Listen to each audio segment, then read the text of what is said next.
Més enllà de les seues grans conquestes militars, un dels aspectes que més han perdurat en la memòria col·lectiva de l'època romana són els seus grans tiberis, almenys els que es podien regalar a les classes benestants. I ha estat precisament el menjar i tot el seu entorn social l'element que enguany s'ha volgut destacar en la segona edició de les jornades de recreació històrica Venen els romans. El darrer acte es va escenificar dissabte al migdia a la plaça del Mercat d'Amposta, on es va recrear un convit típic de les classes benestants a l'alta època romana. El que pretenem és donar un poc a conèixer a la gent una part de la seva història i fer-ho d'una manera lúdica i a més al carrer, que és de la manera que la gent s'apropa.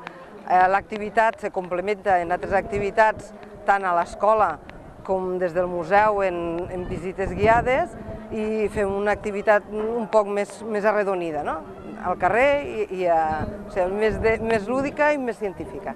Les jornades sobre la cultura romana celebrades a Amposta van dedicar una especial atenció en apropar aquesta part del passat col·lectiu als alumnes dels centres d'ensenyament de la ciutat.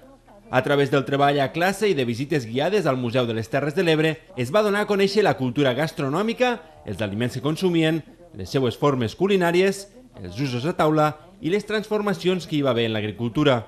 Les jornades també van comptar amb una conferència de l'arqueòleg José Miguel Gallego en què es va presentar el projecte per portar a terme la reconstrucció d'un itinerari històric entre Amposta i Cartagena. El capítol, datat al segle III abans de Crist, va marcar un moment clau en l'inici del domini romà en tota la Mediterrània.